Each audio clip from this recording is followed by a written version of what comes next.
The Around the NFL podcast has its swagger back. Welcome back to another edition of the Around the NFL podcast. We don't have our swagger back. We don't have our host, but I'm Gregg Rosenthal alongside Marc Sessler, Chris Wesseling, and Colleen Wolfe. What's going on? What's up? Hey, Greg. How are you? How are all of you? I think it's good Wes doesn't get the first, hey, Greg, since it's a different kind of feel tonight. Dan, of course, is with his family at a big-time family reunion in New Jersey. But, of course, because that's definitely where you'd be on Football Sunday. Well, they're not going to schedule it around our schedule. No, good. Families come first in our corporation. And I'm going to look at the positive. We're going to miss Dan, but we don't have to talk about the Jets this week. They're on a bye. He's not here. And we've got Colleen Wolfe for the whole show. Wow. Major positive. Yeah. Right? I apologize ahead of time. My notes are like beautiful mind style. TD already yelled at me for tidying up the You got paper. swiftly chastised for having a messy desk.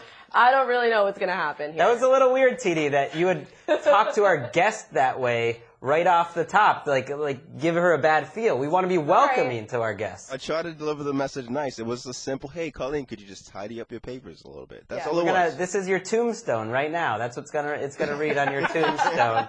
TD was here. He bossed around Colleen.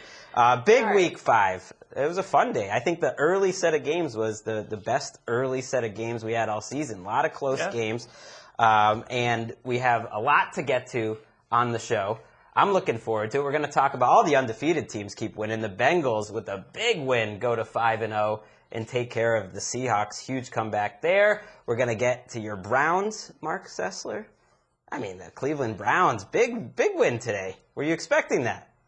Well, no, I was not. I mean, they've not looked like they were prepared to do that, but they're not playing a great team. I don't think the Ravens get a little too much credit. So we'll get to that eventually. We're also going to talk Sunday Night Football, not exactly a barn burner. 49ers and Giants, so we're going to get into all of that through the show. But I think let's just get to the games, and let's talk a little Lions and Cardinals right off the top. And we're starting with this game. Maybe it's a weird choice because two major things happened. The team of ATL was playing in it and delivered a strong message, and Jim Caldwell also delivered a message benching Matthew Stafford in the middle of the game. Chris Wesseling, tell us about it. Caldwell compared to a pitcher who just doesn't have his best stuff that day. You take him out, you go back, and in 5 more days he goes out there and starts another game. Stafford will be back under center, but there's no denying he's regressed since Joe Lombardi took over as offensive coordinator. He has 8 interceptions this year. He had only 12 all of last year. And he looks like he's got happy feet. He's got that 1,000-yard stare against the blitz. He looks clearly like the pressure is getting to him behind an offensive line. He's probably developed some bad habits. Yeah, he's now 8 straight games with fewer than 300 yards passing. He's never done that in his career. There's never been a stretch like that. And you start to question what the problem is because they have all these weapons. And I know we've had this conversation before, but the more and more you watch him and the more and more he breaks down, the more I question where it's coming from. I mean, Stafford's been doing this zany stuff for years. It's not like this is a new version of him from that angle. I mean, he took 11 quarterback hits today. That line is culpable for part of what's going on, but even behind better versions of this line, Stafford has done mind-boggling stuff from game to game. Well, it's been constant all year that they're not picking up free blitzers. They're struggling one-on-one, but that's partly at least on Matthew Stafford, that he has no idea how to solve a blitz. I mean, we've seen with Peyton Manning and Tom Brady over the years, not taking sacks is a quarterback skill. The offensive line, for whatever reason, still seems to take the blame nationally when this happens, but ultimately it's on Stafford and the coaches to figure something out. It is. It's on that Stafford-Lombardi team that's not getting it done, and it seems to get worse by the week. I think something like this, and then the Dolphins' troubles where, now Albert Breer's notebook, he's pointing out that they're no longer as invested in Ryan Tannehill in Miami. I think when you see Stafford benched and you see Tannehill, struggling, you appreciate more Peyton Manning, Tom Brady, Drew Brees, who go 15 years without ever any kind of quarterback controversy. But what are they going to do? Well, maybe Jay Cutler isn't the only coach killer in this division. Maybe Jay Cutler should go quarterback the Lions. I think What's they might the difference? be better. No, they're pretty similar. Yeah, Matt Stafford, the 3 picks today, but you got to give credit to the Cardinals defense too, because they have been on fire. They have, I think, 3 pick sixes. And there were like a ton of teams coming into this week that didn't even have 3 interceptions, 3 defenses. So you have to look at sort of what the Cardinals are able to do. And Chris Johnson, my God, the way that they're able to run the ball with him, he looks averaging great. like 9.2 yards per carry today. He's entrenched. Andre Ellington comes back and doesn't see a carry till the third quarter. Oh, my David gosh. Johnson's the third down back. Chris Johnson is too valuable to take off the field. He's running like the last 4 years never happened. Well, part of the reason I want to put this game first, I think the Stafford news is a huge, memorable moment. I think he's always gotten too much credit. For instance, for him versus Jay Cutler, what's the difference? He's just younger and people have gotten less, aren't as tired. Now they're getting tired of Stafford. But the other reason why I want to hear Chris Wesseling honk about how great these Cardinals are. Team of ATL, they took a beat down, or they took a loss the first game we had them. But here they bounced back. My takeaway is the same as it was last week in a loss. They're the most complete team in the NFL. I'm waiting for anyone to point out a weakness on their team. I think that this is an examination in coaching, these two teams too, because you look at the talent that Detroit has, and it's not that much different than what Arizona has. But Arizona is one of the most complete coach teams, and it's been going on for more than just this season. Arians is the man. James Betcher, is that the defense coordinator? Yes. He said in the offseason, Arians, this guy will keep this defense rolling. Forget about Todd Bowles. This will be a great transition, and it has been. It's the most opportunistic defense right there with the Broncos this year. I mean, they had 6 takeaways today and stifled the Lions' offense. They fly to the ball on defense, and in offense, you've got guys like Andre Ellington and Michael Floyd who are basically insurance policies. So the Cardinals stay on top of the NFC West, and your Cincinnati Bengals, Chris Wesseling, stay on top of the AFC North. I guess we knew that coming into the week, but the Bengals Seahawks, to me, was the game I was looking forward to most on Sunday. And for the Bengals to fall behind 17 points in that game in the second half, rip off 17 points in the fourth quarter, and win it in overtime, to me, that is the statement game of the day, the Cincinnati Bengals. Maybe the statement game of their franchise history. Whoa! I'm not even kidding. I've watched this team long enough to when they were down by 17, it didn't surprise me. Crumbling again because that's what they always do. I don't recognize these Bengals. It's like nothing I've seen. They have a backbone. Like even when they were Super Bowl teams in 81 and 88, their defense wasn't that great. They were always heavy on offense. And to shut down Seattle in the fourth quarter while they're scoring 17, this is something the Cincinnati Bengals don't do. Are you getting excited about the Bengals? No, I'm yeah! not excited at all. I just think I should give them proper credit and acknowledge that this is different. Well, you mentioned before the season that you were feeling, some little heart fluttering about this Bengals team, just a little bit. You were open to it, and now they've coming out and they're 5-0, and everything about them is fantastic. I have an affinity for their 70s and 80s teams that I researched, but I will never go back. I just can't. It's Hold about on. me. That is fair. Chris, your P level at this point, though. Oh, it's very high. I mean, because, give like us I a said, number. This isn't a Bengals team that I recognize. I was always confident. I remember a couple years back when they played the Chargers in the playoffs, and I was like, no, they're going to lose. They're not allowed to have nice things. For new listeners or viewers on NFL Now, of course, the P level refers to Dan Hanzus' scientific sabermetric advanced statistic of from 1 to 10. How likely would it be? Is the P coming into your pants on the Bengals possibly losing in that first Saturday of the playoffs, which is called Westivus, named after Chris Wesseling. It's my favorite holiday of the year, their annual loss. Now I think it's probably likely to happen after their bye week in the playoffs. They'll just lose that week. Also, Giovanni Bernard, too. I mean, he's averaging 5.3 yards per carry. It looks like he's definitely in front of Jeremy Hill now, because coming into this game, he was averaging 5.5 yards per carry on 54 totes, and then you had Jeremy Hill, which was only 3.3 on 50, so they had the same workload, but Gio has just been producing way more. Jeremy Hill looks slower this year, and Gio Bernard looks better than last year. So they're playing the better players. That is concerning, though, because Hill seemed like the guy that they were going to ride deep into winter in Ohio, because that's what they did last year with him. What's going on with the guy, though? If he's not in pristine football shape, he's got a couple of months to get there. Well, he had carries early in the game. He wasn't that effective. And the thing that really blew me away from the Bengals during this comeback was it wasn't all Andy Dalton. Andy Dalton played very well to start the game. Really played a great first half until he was picked off in the end zone at the end of the second quarter. Then the offense went away. But they came back with all facets. And the most impressive thing I saw them do was run the ball straight at Seattle with Gio Bernard in the fourth quarter. You don't normally see that for a team that's trailing. But that was really their comeback. It started, though, with my guy, Adam Jones. I mean, they're down 17 points, and Pac-Man takes a big punt return back. Gio Bernard sets up a touchdown. Andy Dalton, moves the offense very nicely, especially at the end of the game. He had one beautiful pass to set up a game-tying field goal to go to overtime. So it was a little bit of everything for this team. It wasn't just Dalton. It was also the defense holding Seattle to only 3 first downs on their last 6 drives. And I got to wonder, Russell Wilson didn't do much at the end of this game. He had an interception in the red zone in the second half. They scored 2 touchdowns. One was a long run by Thomas Rawls, who played great, and the other was a defensive touchdown. And Wilson didn't really do anything. At what point are we concerned about these Seattle fourth quarter collapses? It keeps happening. Yeah, and you wrote in your article that they really didn't miss Marshawn Lynch either, and you're right. No, I didn't think so. Obviously he'd be better, but that wasn't the problem. 169 yards. Thomas Rawls had more yards today than Marshawn Lynch has ever had in any game. That was the Seahawks' first rushing touchdown of the year. Wow. Lou Rawls. But they're not in sync, though. That's nice that the rookie did that, but this is the how many weeks in a row are we going to wait for Seattle to get their offense unhooked? I mean, it's happening week after week at this point. They had some moments in this game. Russell Wilson played well. I thought the offensive line, for the most part, played well. But at the end of the game, when it mattered, I mean, they had 2 chances in overtime just to get a field goal. They can't get a field goal in the fourth quarter.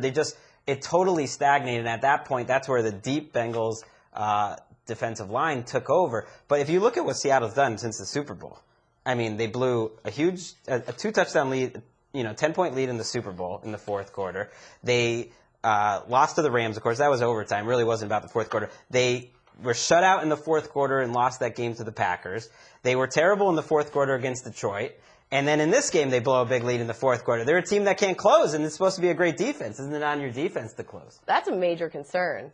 And the fact that the offense, too, they're not producing as much. Jimmy Graham is obviously not a big a part as maybe they thought he was going to be. And that offensive line, it's good that they're playing better, but that's been a problem all season. That gets me thinking. I was watching this game, and I was thinking, well, who's the better tight end, Jimmy Graham or Tyler Eifert? Well, wait, all right, but does it boil down to, because this is the second key player that the Seahawks have traded for, that Darrell Bevell's had trouble using. Happened with Percy Harvin. Percy Harvin goes to Buffalo, and he's playing better. And with Jimmy Graham, we heard all week that they're trying to turn him into a blocker. He's not a blocker. Yeah. And then it's 3 catches for 30 yards. Again, it's another week where they're not in sync. It's interesting that the opposite happens on their defense. They bring anyone in, and they integrate them on defense and feature their strengths. And on offense, they do the opposite. Well, that's maybe the risk when you have, a head coach that maybe can't solve the offense as much. I mean, they've been so good on defense that it almost hasn't mattered. But when I was watching this game, and Eifert was a huge factor when you guys rewatched this during the week,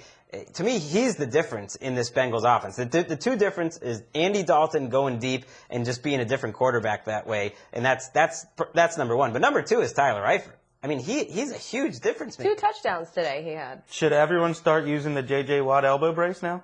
What is that? Is that what Tyler Eifert got that, yeah. And when you have a tight end that can do what he does, it forces the defense to stay honest. You can't put everyone down deep with A.J. Green. I mean, Marvin Jones coming back, too. That gives you 2 players that were not this kind of a factor a season ago for Cincinnati. So the Bengals remain undefeated. The Seahawks in a little bit of trouble, down 2 games in the NFC West. That's true. They are in a little bit of trouble, but you could also look at it as they went in today. They're not even a good road team traditionally. They go in and they barely lose to an undefeated team. That's fair. Another team that barely won, that was undefeated, the Atlanta Falcons. Took care of business at home, 25-19 against the Redskins. Marc Sessler watched this game very closely. Did a pick 6 in overtime by Kirk Cousins. Somewhat dim your Kirk Cousins love. Well, it's a burgeoning love that you. Yeah, I don't know if love is the word, but I think Kirk Cousins is sort of a week-to-week operation where I came away from last week really liking what I saw, and in this game, it's what's haunted him from the start. The turnovers, which were absolutely a killer today, and sandwiched what was at the end when he brought the Redskins back to create overtime. a masterful drive where he just showed better command of the offense than you're ever going to see from Robert Griffin. And so there's things to like, but he's still very much a developmental quarterback at this point, I think. Or he is what he is, and he's going to be turnover prone. He's a different kind of bad quarterback. Pick your poison. Do you want the guy with back-breaking turnovers, or do you want the guy who can't move an offense?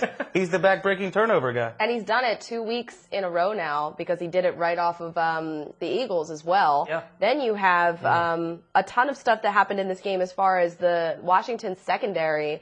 They were down 2 of their top corners, Right. Chris Culliver and D'Angelo Hall. They were the story of the game because, when this was looking like Washington was just going to take this thing early on, their secondary shut out Julio Jones in the first half. Julio Jones was not healthy necessarily in this game, but they absolutely closed down on the passing attack, and I thought they did an excellent job. You just can't hold that offense down for that long, and Devonta Freeman got unhooked. He had a huge day. More Kyle Shanahan love from you, Mark, please. I love Shanahan because I think if we wanted, Hugh Jackson is probably one of the best play callers in the league, and that's a big reason why Cincy's doing what they're doing. But Shanahan and what he's done with this offensive line and the way that the running backs are responding and what it means for their passing game, I honestly feel like he is the key to what's happened in Atlanta. It's so impressive that for years we saw this offensive line couldn't block anyone. Pass block, run block, anything. And now Freeman's rolling up 170 yards every game. I think the bigger factor is the schedule makers giving him the entire NFC East right out of the gates. Which they just swept. They're 4-0. They just won the NFC East. It's over. No one's going to get more than 4 wins in that division. Well, No. it's impossible, actually, statistically. I think over their next 6 games, they only face one team with a winning record. So they've beaten the NFC East. They've beat the Texans. So they're 5-0, and yet each one of these games is absolutely, almost every one of them. Up until today, they gave up 20 points in every one of those games. And they're all crazy endings. When you're watching this, did you kind of think, yeah, this isn't really a... Well, because our job is to go and write these, and you kind of build your narrative as it's closing down towards the end. And the thing changed like 17 times, so I was pulling my hair out because it's like, how do you describe what just happened? And part of it is that I think they're both... On one level, they're incomplete teams as well. I don't think that the Falcons are an essential 5-0 type team. Well, maybe don't write before the end of the game, Mark. Well, it's due 2 minutes after the game. I don't do it. I'm not a just robot. I like to get my stuff together. And it was an exciting game, though. One of the better that we've seen all season. It seemed like a game where the Falcons were determined to blow up. The missed field goals. I remember the play I happened to look up, and Matt Ryan had a wide-open 40-yard touchdown to Leonard Hankerson, and he just sailed it, and then they missed the field goal right after that. He had a fumble, a lot in the of red zone, throws right? for a great quarterback. He really isn't playing that great this season. I'm a huge Matt Ryan guy, and I've been saying I think this is the year he's going to jump to the top 5. I think overall, and this just shows what the team around you, what the difference is. Yeah. I don't think he's any better this year than he was last year. I think he was fantastic last year. I think he has a running game for the first time in years, and it's legit. And Freeman, he's 8 touchdowns on the season already. And the Redskins, which have a pretty good defensive front, had no answer for him down the stretch. Yeah, the Redskins hadn't allowed an individual rusher over 55 yards until this week with Freeman. Would you rather have Matt Ryan or Cam Newton, Colleen Wolfe? I'm just putting on your GM hat. Well, you're wearing, that's the sweatshirt that all NFL GMs right, I wear matched if you're the watching background NFL in here, now. so that's good. No, I would go with Cam Newton because I think if you put him maybe in a different offense you surround him with some better weapons, then I think his ceiling might be a little bit higher than Matt Ryan's. I like maybe. it.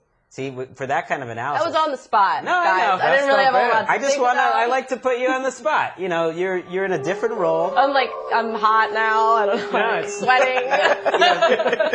You spend the day on Sundays, of course, on NFL Sunday Blitz on Game NFL day. Now. Yeah, NFL Game Day Blitz. Game Day Blitz, and that's on from 10 to 4 in Pacific, or if you want to get weird about it in the Eastern, it could be like 1 to 7:30. Right. Like yeah, you can check that out on NFL Now. We're there all day. And you're on NFL Now throughout the week. I just, thought we would throw that in there. A fine plug on your part. Thank you.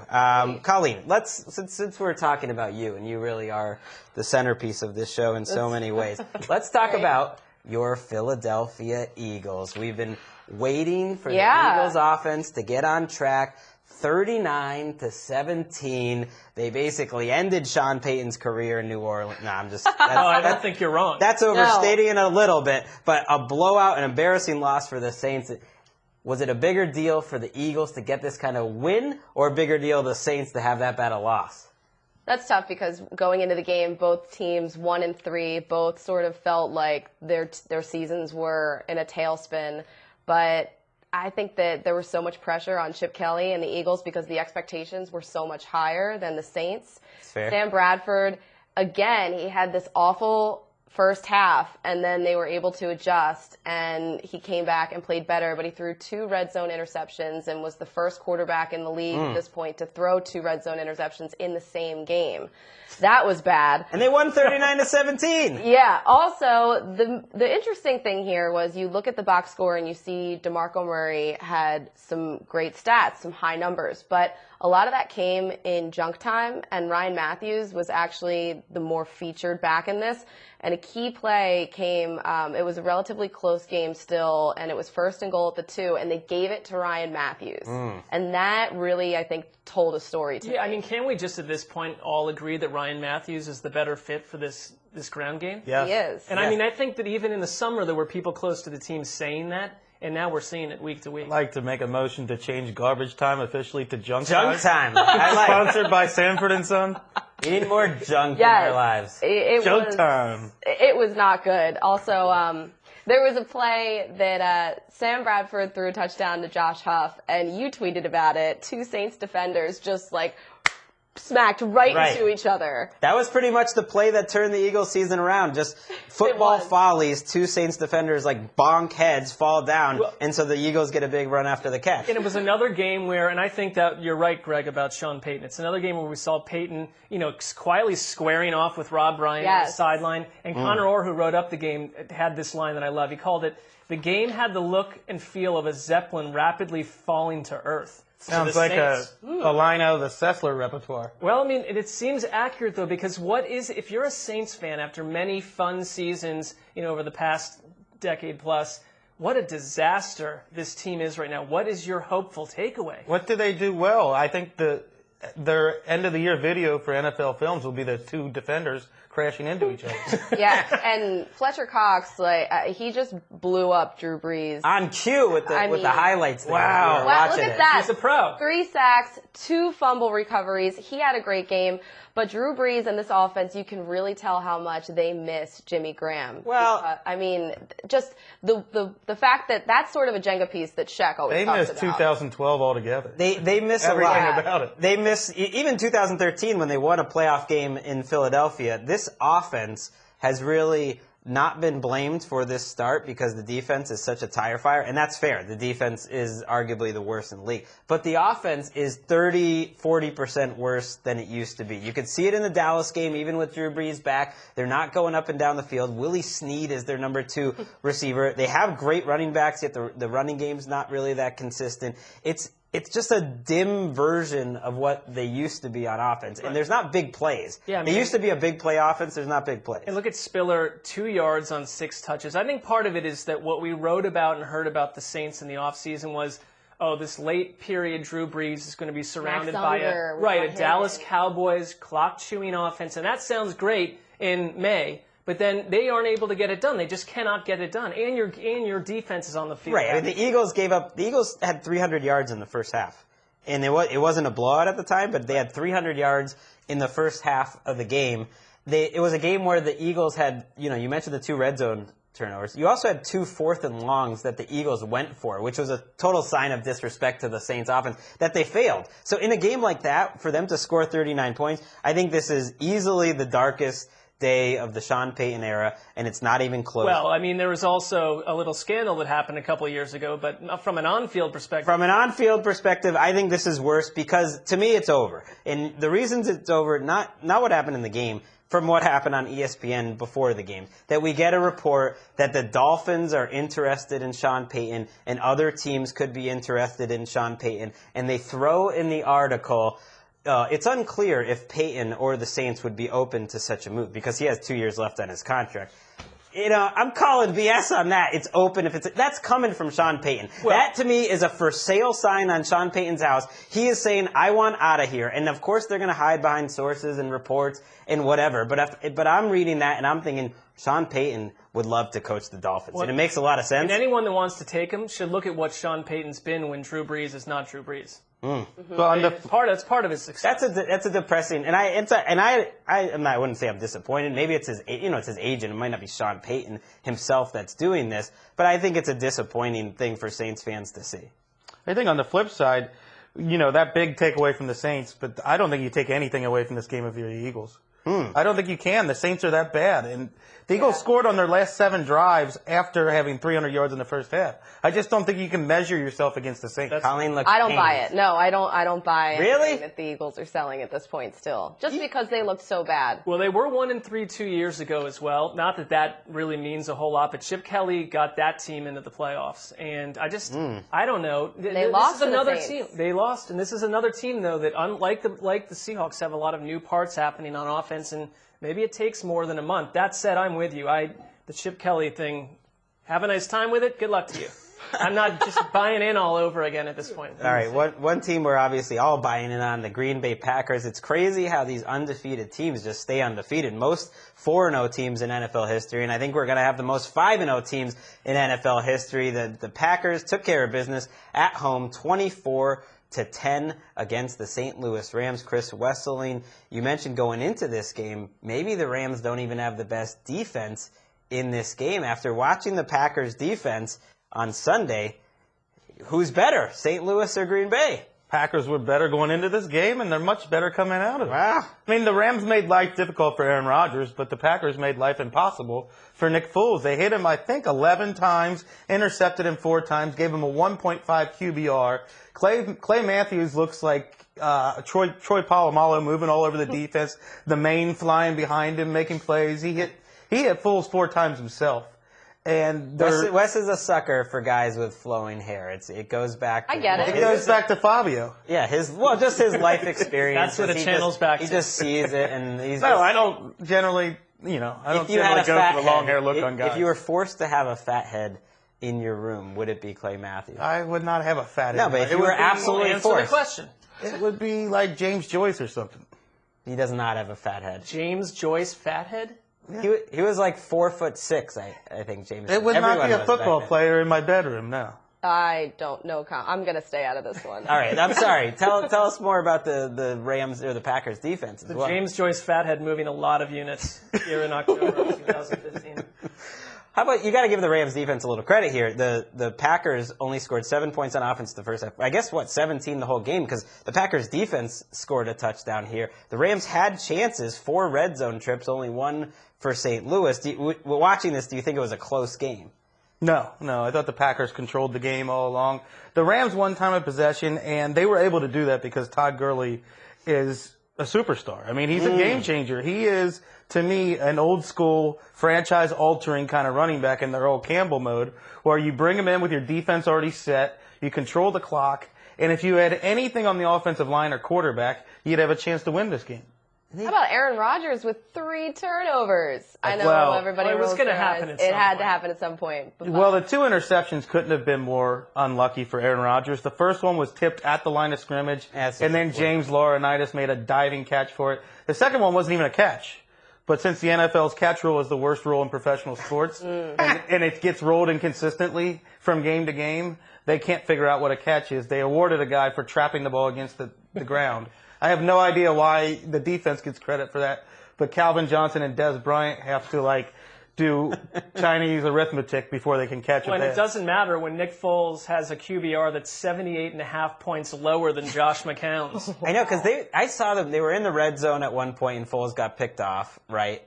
And Yes. at that point, they had a chance to make it a game. Like, they were somewhat in this game, but to have four interceptions, to average 4.7 yards per attempt, their passing game, you don't know what's going to show up week to week. Clay Matthews called this the best defense he's been on since he's been in Green Bay, and I it looks agree. like it. They bring a lot of pass rushers, and their young secondary is really good. Was not expecting that. I mean, the Packers defense in the Super Bowl season took a while to get going, and then they were really on a roll but there hasn't really been many great Packers defenses. Not in the McCarthy era. No. I mean, because these last 2 weeks, and granted they're playing two offensively challenged teams, they haven't had great offensive performances. They've scored 41 points, and some of that's from the defense. And Gurley's 159 yards. Packers played good run defense today. Gurley's just that good. Did that come mostly at the end then? I mean, He had 150-something yard run, I believe, in the fourth quarter. Second week in a row, he's had a 50-plus yard run. He's that kind He of guy. moves like no other back. He's got a gallop like Adrian Peterson. I mean, he just moves different. Green Bay has now officially clinched the NFC North. I just made that up. Patriots are one of those teams, like the Packers, that just keep rolling along, and we're going to roll on to their game next. The Cowboys' defense played very well in the first half, and they sacked Tom Brady 5 times, and yet when you look up at the scoreboard at the end of the game, they called a basically perfect defensive game plan, and they still lose 30-6. New England now 4-0. They're the last of those 4-0 teams. More of the same from them, and really, it's kind of, watching this game, I'm thinking, what do you need to do to beat the Patriots? Like, what do you think I'd have to get a group of cars, kidnap Tom Brady, Tom Brady's entire family, and maybe Edelman and his family as well, and just get them out of town, and then go with your backups. That's your only shot against New England. I think play the Cardinals. That's what you need to do. Oh! Well, So you think the Cardinals are the best team? I do. I mean, honestly, though, the New England, until someone goes and takes care of business, I think it's fair to call New England just as much of the best team as Arizona at this point. Well, you asked me my opinion. I told you I think the Cardinals could beat them. I think the Patriots have a weakness in their secondary, and the Cardinals don't. What Not about today? They didn't. Dion Lewis today? This guy, I mean, I saw him with the Eagles, and I never saw him in the game do anything like that. The way that he made people miss today, and the production that he had. God, it makes me question the Eagles, but it just makes the Patriots so much stronger, the fact that they have him and he can do these things. 93 total yards on 14 touches doesn't really explain what he did today, because he must have had 9 broken tackles. And that's what he's doing every week. I mean, he is one of the best I've practically ever seen at just making people miss with, which he's got a couple of feet in front of him. It's uncanny how well Dion Lewis is playing. He's in the perfect offense, because Brady's basically running a spread offense. Right. And he's doing short passes. You know, every once in a while they stick Lewis on the outside against a Nigel Bradham who has no prayer of keeping up with him. But he's in the perfect spread offense for him. I mean, this is Brandon LaFell a year ago. It's like they keep taking players that have not thrived elsewhere, plug them in, and they become core contributors to playoff Super Bowl teams. Well, they have a triplets. And Brady, who was sacked, like I said, 5 times in the first half. The Cowboys' defense looked completely different with Greg Hardy. You know, we all probably wish Greg Hardy, we all would be fine if Greg Hardy never played in the NFL. I'm actively rooting for that. Yeah, I mean, I think we're all rooting against Greg Hardy. And yet when you watch him play and you just analyze what happened on the field today, I was thinking, this could be the best on-field free agent signing of the offseason if he plays like this. He had 5 quarterback hits today, a couple sacks, a couple tackles for loss. It was one of the better defensive performances I would say I've seen this year from just about anyone. So he returns, Rolando McClain returns, and has a great first game. They really played well in the first half, and then it kind of fell apart for them. And Sean Lee was back on the field. So if you're a Cowboys fan, you saw some things to like about. And yet, despite all that, I mean, Brady's 20 for 27. He averages more than 10 yards per attempt, and they basically just find a way to get the job done, because that's what they do. How can I trust QBR as a stat when Brandon Whedon had a higher QBR in this game than Tom Brady did? Wow. That's absurd. That is a problem. That's a big problem. That's wildly absurd. I think part of it is there was a lot of run after the catch for the Patriots. I mean, the Patriots, to be fair to Brady, I mean, he had a lot of help today. But isn't that what their offense is? Yeah, he's got Julian Edelman making people miss on a long touchdown. He's got Gronk. He's got Dion Lewis. He had a good running game today with. What did Edelman do to Mo Claiborne? Oh my gosh, he broke his ankles. I mean, he shook him so bad at the start of a play, Claiborne just went down on the ground in a heap. He looked like a shot horse. It was just over. And that wasn't even the play I was talking about. I was talking about the 69-yard touchdown. And I don't think that was Claiborne, but he made one Cowboy just miss badly in the open field. I said it a couple of years ago, and you didn't want to hear it, but Edelman's a better player than Wes Welker was. He's a better overall player. Whoa, in his prime?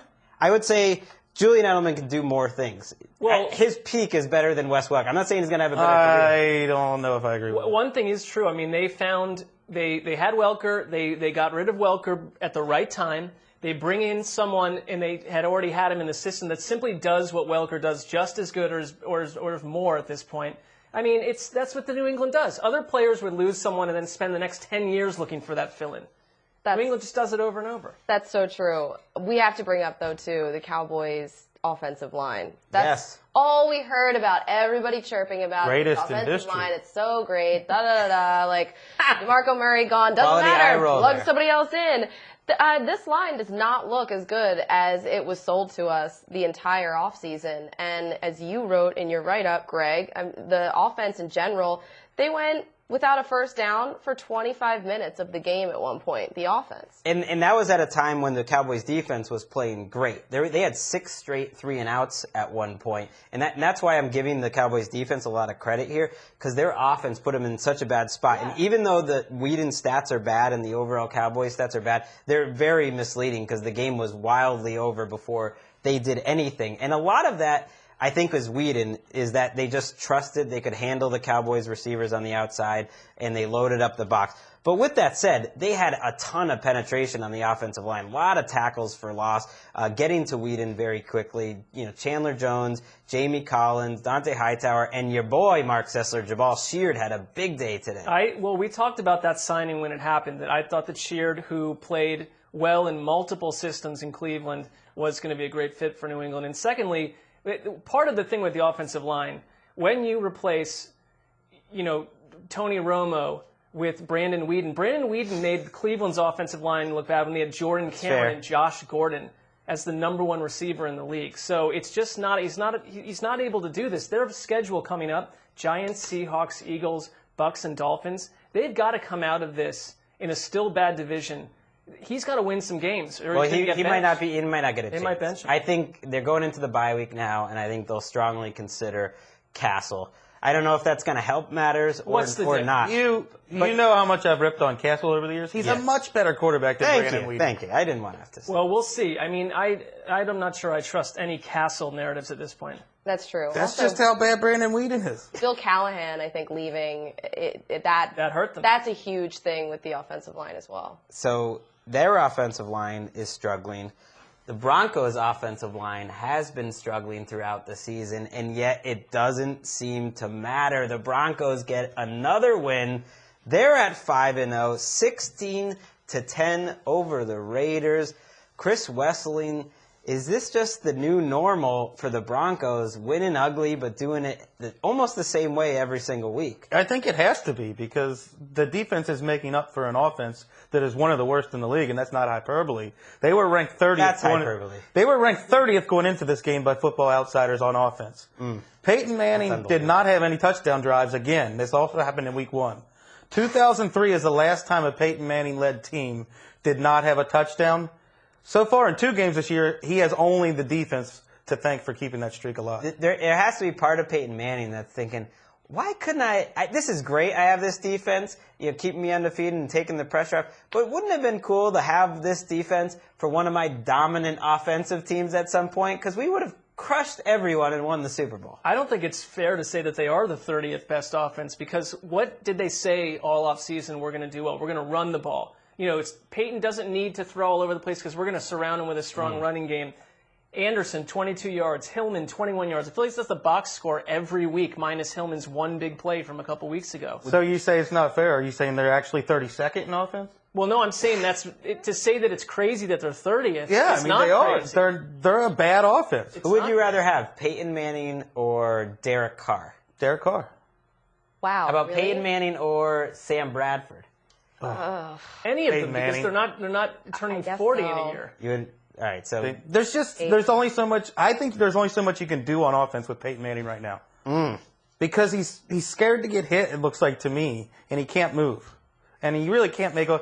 He can make some of the throws, but then there's 5 or 6 throws a game where you never see anybody throw uglier passes. And the turnovers and it's like, what's starting. happening? Charles Woodson was very happy to see him today. I'm sure he I mean, was. a couple interceptions for the first time in his career, and Peyton Manning, he just continues that streak of multiple interceptions. I think it's been 4 straight games now. Wow. And, again, could be 3 or 4 interceptions, not 2. Well, you mentioned Charles Woodson, Colleen, and Charles Woodson was a guest this week. He was. On the Around the NFL television show, hosted, of course, by Andrew Siciliano. That is on every day, Monday through Friday. Mondays, 6 p.m. Okay. Thursdays, 2 p.m. Eastern. And that's a 3-hour show on Thursday. And when Andrew talked to Charles Woodson, he said it was a big life career goal to get his hands on Peyton Manning's balls. That's the way Charles Woodson put it, and he did it twice. Are we happy for him? Rosenthal goes sophomoric on the podcast. Happy birthday to him. I'm quoting. Let's see, That was turned literally 39 the this quote. week. Yeah. He did get his hands on it. He did. In the second interception that Woodson made was incredible. I do want to make a serious point that it's insane how well Charles Woodson is playing right now. He's leading the league in interceptions. He's 39. Oldest player in history with multiple interceptions in a game. I'm just stunned by your consecutive string of A- plugs here. You keep nailing the plug. Oh, A-. Oh, okay. Well, what do I got to do to bump good. that? That's true. It's pretty good. I was 91 on a math test. More likely to be playing at our funerals, Charles Woodson or Keith Richards? I mean, I tweeted. I said Charles Woodson's going to be playing after we're all dead and gone. He moves up the all-time interception list, too. He's about 7th now. That's true. I think he passed. Who was it? He's up to Ed Reed. He's up to Ed Yeah. Reed. Past Ronnie Lott and Darren Sharper. He's passing Ronnie Lott. I mean, when he was making that Super Bowl run with the Packers, it was almost like a interesting first time anyone asked this question. Wow, is Charles Woodson a Hall of Famer? And now it just seems obvious that he's a Hall of Famer. Give us a little bit on the Raiders here and their offense's inability to score more than 10 points. Is it all just give credit to the Denver defense? What is it? Well, they moved the ball, and then you have Sebastian Janikowski missed the field goal, had another one blocked because it was too low. So there's 6 points right there. Then you've got the pick 6. So they were driving then. They were driving quite a bit, and then Von Miller strip sack, which was, a clown suit play. Austin Howard missed the block, and Von Miller just came up and took the ball right away from Derek Carr, set the Broncos up. So there were a lot of drives where they just, they could move the ball, but they didn't end well for the Raiders.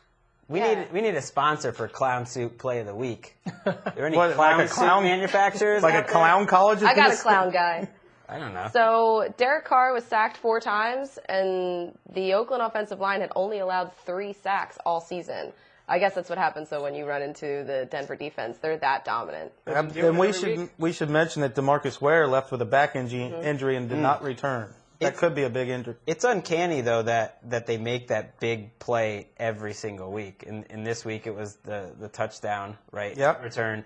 And at that point in the game, the Raiders still had a chance. I do have to call a flag on Bill Musgrave and Derek Carr for not changing the play call late in the game. They need a touchdown. It's 4th and 19.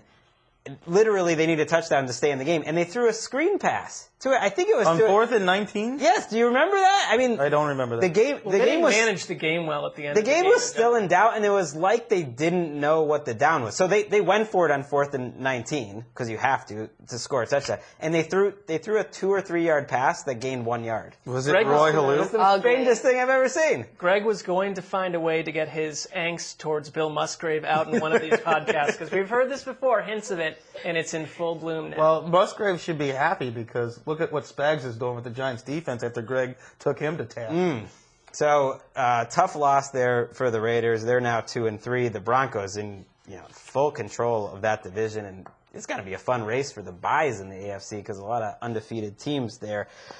It was a tough loss for them. I think an even tougher loss for the Kansas City Chiefs today against the Bears. They find a way to lose a big lead at home. They fall 18-17 to Chicago, and the Chiefs, we now know, could be without Jamal Charles for the rest of the season. Andy Reid indicated that initial reports say it's a torn ACL. An MRI will confirm that on Monday. Could this have gone any worse, Colleen, for the Chiefs? No, not at all. You look at their record, and now that they don't have Jamal Charles, when he left the game, they couldn't move the offense at all.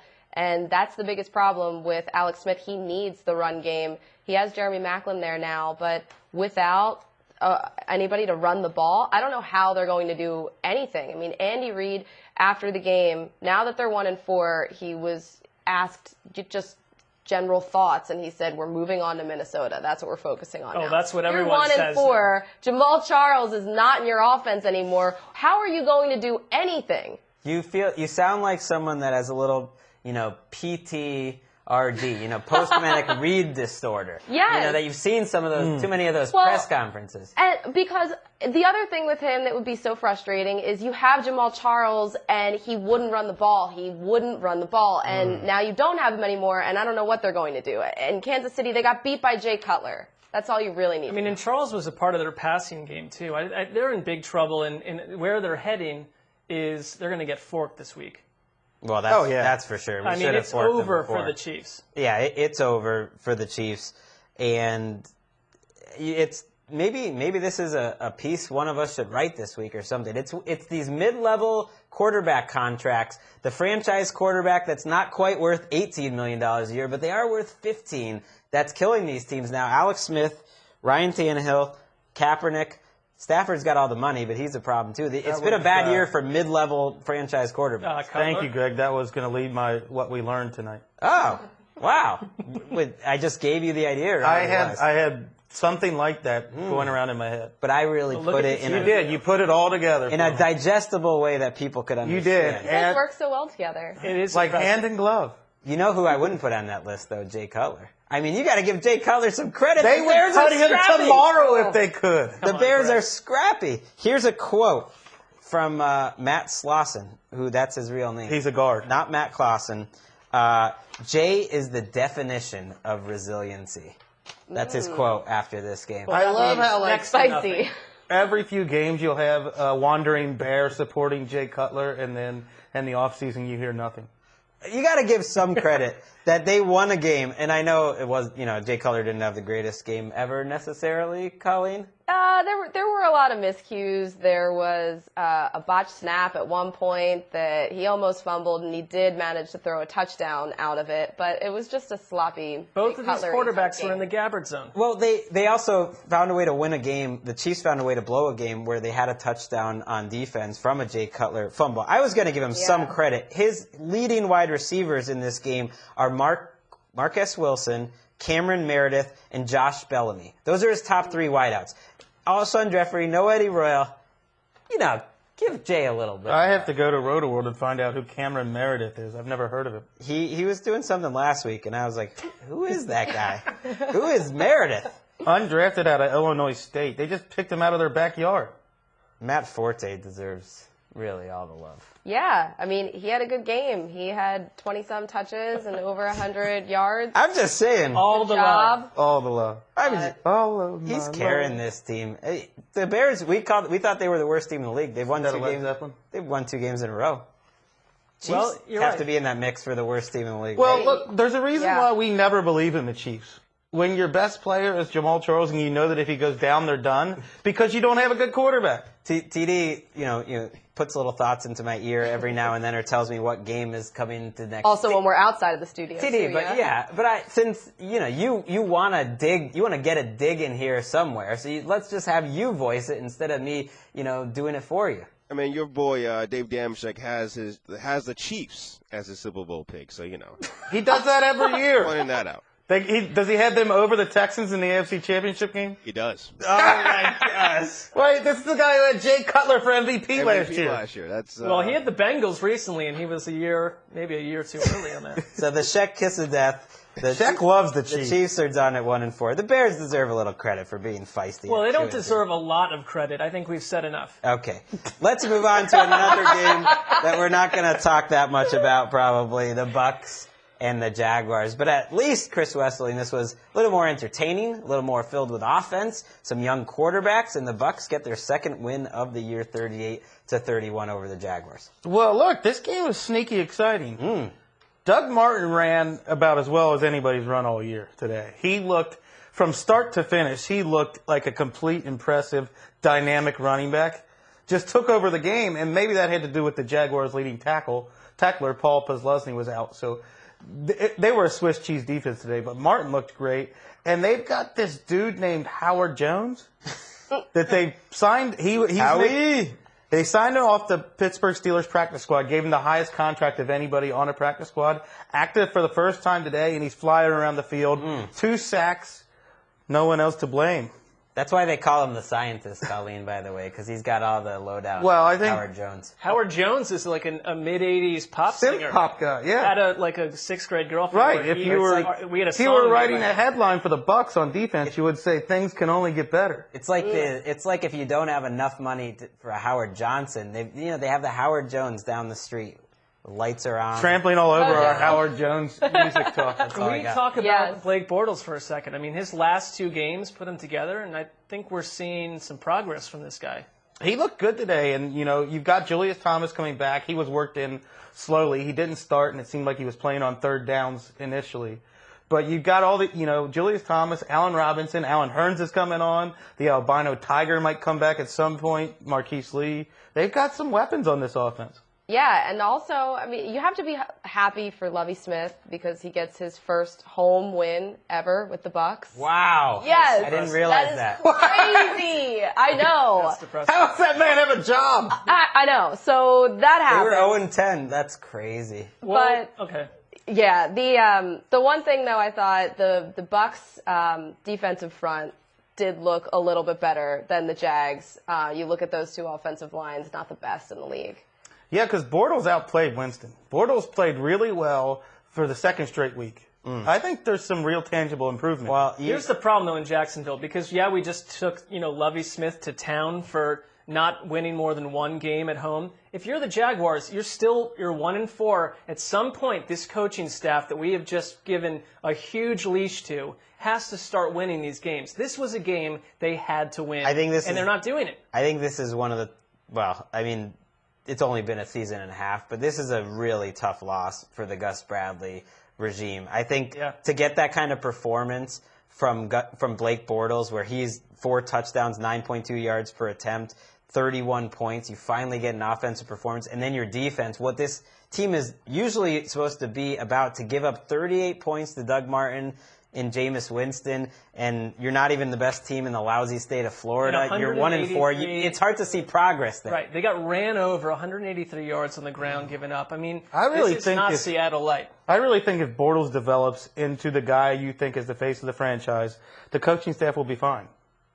I guess. You don't want to bring in a new coach when Bortles is playing well and finally looks like a... Well, a good young quarterback can extend your coaching career for a long time. The same is true for Lovie. I mean, he's already matched last season's win total. Yeah, I would have never guessed that a game with Winston and Bortles would have over 10 yards per attempt between the 2 of them. That's true. Or 69 points. Out there throwing bombs. Jaguars got to get some wins before they go to London, I feel like. I mean, you're going to be covering them there soon. I guess they only have 1 more game before they go. Yeah, a win. How about a win? Add a little sizzle. You're going to be covering, Jaguars-Bills is the game. You're going to be entrenched with the Bills because you and Rex have such a lovely relationship. Well, I'm open to seeing my mind changed. All right, let's talk about those Rex-led Bills. They find a way to get a victory in Tennessee. It was 14-13, maybe not the prettiest game in the world, but the Bills were down, feeling like could be a little bit of a low point in their season, and they do come back to win the game, Colleen. Yeah, and the Bills, they were without Sammy Watkins, LaShawn McCoy, Carlos Williams. They had really no offensive weapons. And Tyrod Taylor, he did a lot. He rushed for over 70 yards in this game, and he even caught a pass from Chris Hogan. Whoa! Set up a touchdown. 7-11. Yeah. So and they even got some production out of Dan Herron, who they signed this week. So he was the other leading rusher behind Tyrod Taylor. So this win, they barely edged the Titans, but it wasn't pretty. They did it though. They have got nothing through the air without Watkins in there. There's just not a single receiver that stood out. It was one of the more stunning score lines I saw today when it was 3-0 at halftime. I was shocked that the Titans defense, which has not been good this year. I know the Bills were missing a lot of people, so maybe I shouldn't but I like Tyrod Taylor. The more I watch him, the more I like him in general, and I thought he would find a way, and he did. I mean, he runs for 76 yards. The next leading rusher on the team had 28 yards. Who would you rather? So they had no running game, and Chris Hogan as their number one receiver, and they won a game, so they deserve some. Who would you rather have running your defense, Rex Ryan or Dick LeBeau? Oh, Rex Ryan. Rex Ryan. It's not even close. Why is it not even close? Because Dick LeBeau's 80 years old or whatever. He basically just got fired by the team that loved him. Yes, it is. I mean, how could it? I like Dick LeBeau a lot. I mean, I think that's one reason that they've changed. They've changed a little bit this The season. wild eyes are coming out at me for the ages. Maybe he'll take you to bingo with him. Oh, wow. I think it's fair to say people reach professional peaks. In general, I'm asking them, maybe not this month, this week, but of the two defensive minds, you believe more in Rex Ryan than Dick LeBeau? I would disagree. If you said LeBeau at his peak At and their prime, Rex at his peak, Yeah. that's different. I still would take Rex maybe. Rex Ryan has a lot of bad games on his resume on defense. Connor Orr, who wrote up this game, gave a lot of credit to the fact that even though they were trailing much of the game, that the defense, the attitude, big hits at the end of the game when the Titans had a chance to go try to drive for a field goal. Ultimately, I was thinking when it was 3-0, this is like, well, this is what Rex wants. This is the team that he wants, 3-0 games. That's like his dream. Very defensive-minded teams, yeah. Big win, though, for the Bills. And it also makes me think the AFC South is getting close to being almost over. As bad as, I mean, the Colts are probably going to lose this week to the Patriots, but just the rest of the AFC South, other than the Colts, really struggling to find a win. The Bills get to 3-2. And now let's move on to our last game before the Sunday night game, the Cleveland Browns. Marc Sessler, 33-30. You desperately wanted to cover this game. First time you covered a Browns game all season in the office. I see that as a sign that you're back on board. Do the Browns, Marc Sessler, finally have a quarterback in Josh McCown? Well, it's depressing because he's like 43 years old, but he has played lights out in back-to-back games. Ageism, Mark. That's fair. Cool. That's Whoa. fair. But first quarterback in the history of, now listen, it's not been a good 20 years, but there's a lot of good Browns teams over their history. First quarterback in Browns history for back-to-back-to-back 300-yard games. Threw for 457 yards today, which set a franchise record.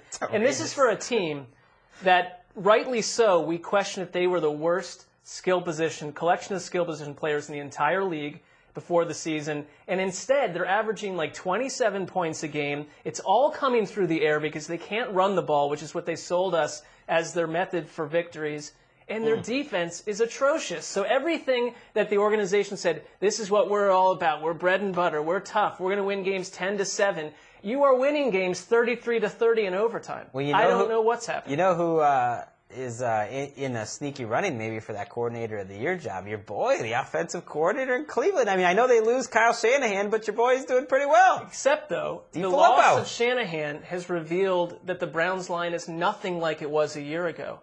I'm just saying, shifting away from what they did last year has completely reduced their running game to salt. When you bring in a first-time offensive coordinator that hasn't been with your organization, I think that's always a big risk. I think the Lions are seen with Joe Lombardi. The downside of that risk, really, an offense that doesn't fit them. They bring in DeFilippo, and Josh McCown looks fantastic. We were a year premature on making the leap. Oh, please! Oh, wow. Wes, by the way, you gave up on Josh McCown. That's true. 2 weeks ago, and he's put together his two best games by far since he's been in Chicago. Because there was nothing sneaky about last week. I thought maybe it's garbage time, maybe it's this or that, but he was fantastic last week, and it sounds like he was again. And that is DeFilippo because one thing that changed with that organization is that they got on the quarterbacks this offseason. And honestly, McCown is a massive upgrade over Brian Hoyer a year ago. Gary Barnidge or Rob Gronkowski? Day of the week. You joke around, but Barnidge has been hanging out on my Dynasty roster forever. I've always loved him.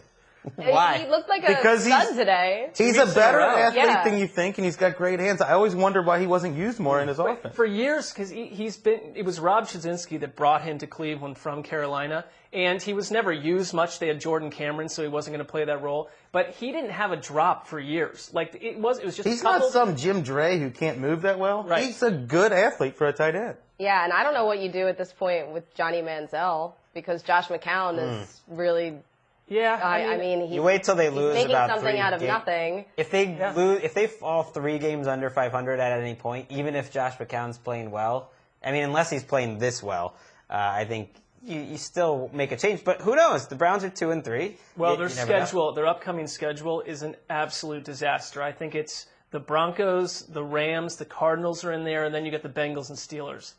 Colleen, That's as Absolute awful. murder's row. what would your official title be on NFL Sunday Blitz? That's a great question. I don't know, because I was going to figure say as the that out? host, but you're not They the don't do host. titles on you, that. You kind of jump in and you talk. But when you're over there, can you tell the difference on a day where Marc Sessler comes over to the couch after a Browns win and a Browns loss? Like, what is the difference? Like, your interaction with him, his with the rest of the guys, everything like that? Well, it's only happened 2 times, so Right. it's a small sample size to deal with. But wait a minute, the Ravens. Let's hold on a second. Good exit out of that. No, Thank you. we tend to do that on the show. We only talk Browns during Browns game. That's a good point. The Ravens are 1-4 right now, and they're lucky to be 1-4 because the game against Pittsburgh, they should have lost. They should be winless right now with the Lions, and Joe Flacco has nobody to throw to. He has Kamar Aiken, he has Chris Gibbons, he has who else is Kyle Juszczyk. Marlon Yes. Brown. It's a mashup of bad receivers, and they are in a lot of You've been they're killing forked. You've been killing their defense. Yeah, they're forked. They Well, should I'm be not forked. killing their defense. Everyone that's played them has killed their defense. Because when you go and give up 505 yards to the Browns, this year's Browns, you don't have a whole lot of excuses left. And this is not an aberration. Every week they're getting fried. Justin Forsett, though, did have a good game, 121 yards, but that's against the Cleveland run defense. Which is a shockingly terrible group of run stoppers. Like, they have no one that can contain the edge. Just run around the tackle, and you're going to be fine. Yeah, Trestman 20, has 30 field yards day. at a time. You watch long enough, and even if the coaches remain the same, team personalities, like, they eventually go away. Like, the Steelers are now a bombs away passing attack, and the Ravens are one of the most lifeless defenses in the entire league. Could have used Pernell McPhee, I think, for this season. That's a great point. All right, a lot of great points happened today. Most of them by Colleen Wolfe. Large majority. We're gonna say That's too kind. We're gonna, most. Yeah, I would say like 85%. Mark had a few. Wes, not his best day. Wait a minute. You guys. Colleen, thanks again. You Yeah. can see you on NFL Now all week. Of course, on Sundays we know where to find Now you. I'm doing Fantasy Live now. Ooh, you Yeah, are. on What? Wednesdays. Yeah. Nice. And I didn't tell anybody because I wasn't sure if it was real. I didn't want to jinx it. That is real. I Yeah. mean, when you Overdue. have the chance to work with Michael Fabiano, you just got Hall of Famer. Yeah, Hall of Famer. You just got to That's cross true. those He is in the fingers, Hall of Fame. not jinx anything. So that's great. We'll watch you there, and of course, we'll see you every Sunday night here. Every Sunday. You're a mainstay as part of the show. Colleen, thank you very much. Thank you, guys. All right, we move on to the big Sunday night game. Earlier in the show, I mocked this game, the matchup that wasn't getting me excited. But you know what? It turned out to be a great game. Giants win it 30-27 on a last-minute Eli Manning toss to Larry Donnell. Was it the play of the day, Marc Sessler? Well, it's the last play of the day, so yes, it is. That's how things work. And really, for me, it was another lesson with Odell Beckham because out for much of the second half with a hamstring injury, just putting him on the field at the end forced the 49ers to account for him. He had a huge PI call that helped the Giants get down the field. And then the touchdown at the end, I don't think it would have happened without him on the field. TD and I had a big debate, like right before that pass interference call, right before he came on the field. TD said, "You can't mess with a hamstring. Don't put him back in the game." I said, "You play to win the game." TD. It's a tight game. What good is he in 3 or 4 weeks if you lose 3 or 4 games? Get him on the field, win the TD game. getting called out full force. What do you think about your coaching acumen getting questioned right here, TD? Hey, I'm thinking about Odell Beckham's career because Wes, like me, thinks he can be one of the greatest to ever do it. A hamstring, if you mess that up, that is something that it won't be 3 to 4 weeks. It could be a whole season. So, again, if it was an ankle, for sure. A hammy, I'll be a little bit more careful with that. Well, he was running on the sideline, and you're right. It's typical of how Odell Beckham outshines the rest of this group that Larry Donnell makes an unbelievable catch, and we're giving It's a great throw, too. Great right throw. on his helmet. Great throw by Eli Manning. A great drive, which was really keyed by some Shane Vereen catches, especially the one that got them into the red zone. It's like I agree with Chris Collinsworth. You can't let Shane Vereen beat you all the way down the field. You know that's exactly what Eli Manning wants to do. They got the ball back, of course, down 4, knowing they needed the touchdown. And that throw to Donnell is great. But Larry Donnell, who drops some easy catches, makes a leaping catch on his fingertips over Navarro Bowman. Antoine Bethea is coming over. I mean, that was not an easy play at all. It was basically in the double coverage. You know what that is? That's a first place play.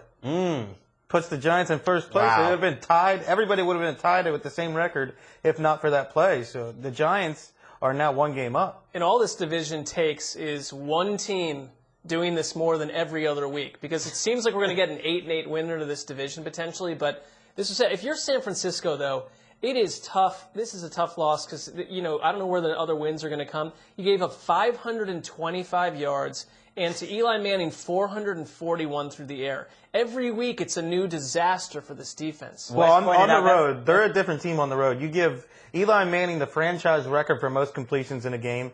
Big Ben had one of the best games of his career against this defense, and Carson Palmer lit him up too. Yeah, you mentioned, this was an average day for them on the road, and it's a shame because after such depressing losses the last couple weeks and games where we started questioning the future of Colin Kaepernick, and I don't think he settled those questions on Sunday night. Kaepernick goes out there, he throws for 262 yards, especially in a couple touchdowns, especially after early in the game they weren't getting anything done. They moved the ball very well in the second half.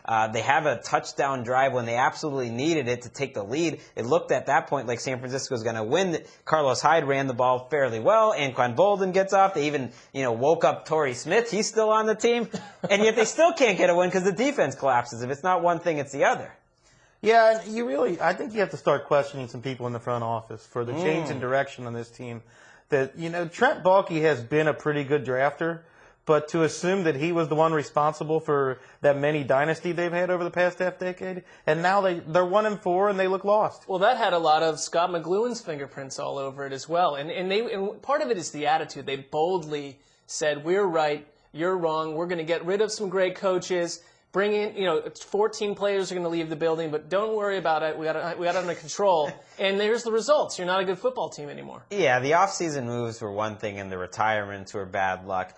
And even at the end of last season, it was clear that the time had run its course on Harbaugh. What I have a problem with is really the animosity that was building about credit before that all happened, dating back to last offseason, early last season.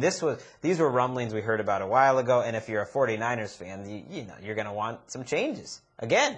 Yeah. And Tom Sula sweating like a madman on the sideline tonight. He needed this win, and I just thought it's a tough situation. So the Giants go to 3-2. You got to give them credit after some brutal losses to start the year. They have won 3 in a row, and they've been. Wes, we talked about it earlier in the week, just in the office. They've been the best team in the division. They've been at least consistent, where you kind of know what you're going to get from the Giants. Not a great defense. We don't know if they're going to win more than 9 Much games. better defense than we gave them credit for. Right. But they're only that way because Tony Romo and Des Bryant are not on the field. That's the only reason that they are. That's fair. So that's fair for them. I think this was a fair show. I miss Dan. I like it when Dan's hosting. You can just kind of sit back and crack wise. But I think we did a fair job replacing him, and he's going to be back on Tuesday, and we'll just keep taping shows. I like to call it the return of the mirth. The return of the mirth show. So that's coming up on Tuesday, audio only. Our podcast then on Thursday. We'll also have our big preview show, of course. You can check us out on NFL Now all day on Monday. And that's really it for the Week 5 podcast. See, TD, there you go. Set it up. All right, for Gregg Rosenthal, Colleen Wolfe, who did a great job today, Marc Sessler, Chris Wesseling, all the guys in the back. We'll see you Tuesday.